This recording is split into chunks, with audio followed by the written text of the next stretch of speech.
we've looked at how to handle the molecular ionic and net ionic equations for strong acids and strong bases, but what do we do when we have a weak acid and a strong base?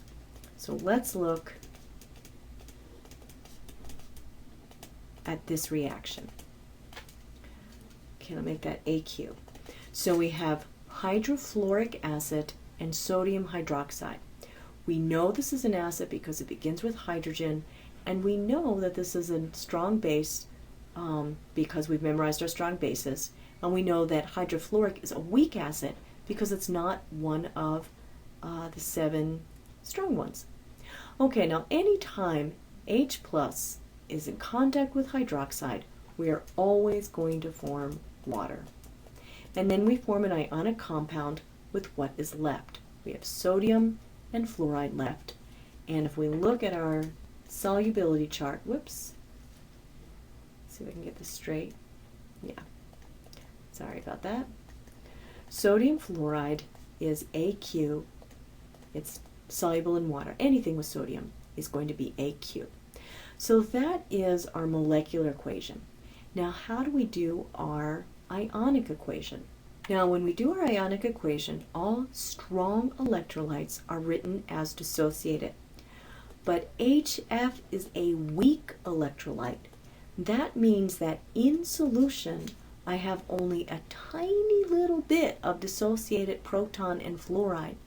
Most of this acid is covalently bonded or stuck together. So in my in my ionic equation, I'm going to write it as together, not as dissociated, because it's not a strong electrolyte. Now my sodium hydroxide is a strong electrolyte. Not only is it ionic, but it's a strong base, so I'm going to dissociate my sodium and my hydroxide. And then on my product side, water is a covalently bonded molecular substance, so it's going to stay together. And then my sodium fluoride is a soluble ionic compound, so it is dissociated. Now, to get my net ionic, I'm going to cross out whatever is the same on both sides. And in this case, the only species that is exactly the same on both sides is my dissolved sodium. Nothing else is the same on both sides. So when I write my net ionic equation, it's almost exactly the same as my ionic. Whoops. But that's okay, because we want to get it right on Mastering Chemistry. Oh gosh, let me just get rid of that. Okay, so we have hydrofluoric acid, AQ, plus hydroxide, AQ, and that's going to form water, liquid, and fluoride. Now notice that this is still balanced. I have the same number of hydrogens, oxygens, and fluoride on both sides, and my charge on both sides is the same. If I look on my reactant side, I have an overall negative charge due to this hydroxide, -1, and if I look at my product side, I have an overall -1 charge due to my fluoride. So the charges on both sides, especially in your net, do not have to be 0, but they do have to be equal to one another. So that just gives you another double check to make sure that everything is balanced the way that it should be. So to sum it up, when you have a weak acid and you're writing the ionic and the net ionic, it stays together. It's not dissociated because it's not strong electrolyte. Okay, now let's look at the only weak base that you are going to be responsible for, and that is ammonia. And let's look at ammonia reacting with a strong acid and see what happens.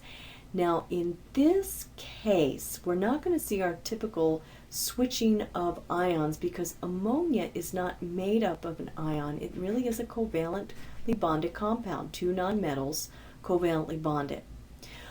But what makes it ammonia a base is that it's going to accept the proton. So let's look at what we get as a product.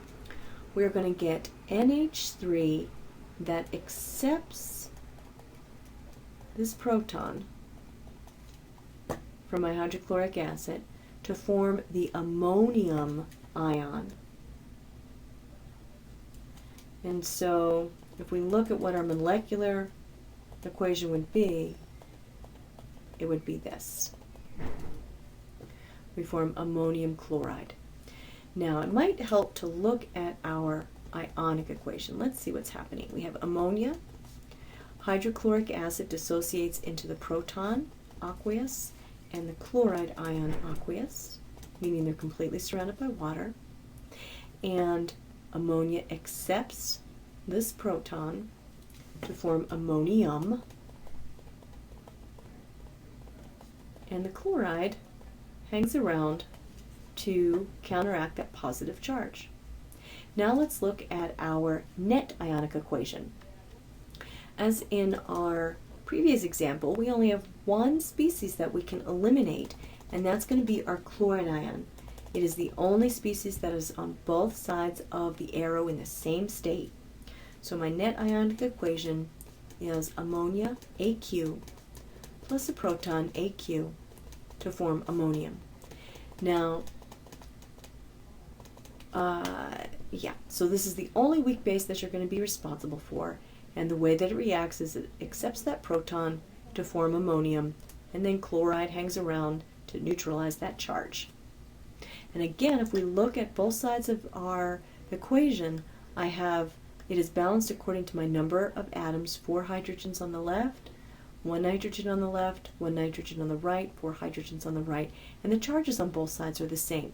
On my reactant side, I have an overall positive charge due to my proton, and on my product side, I have an overall positive 1 charge due to my ammonium ion.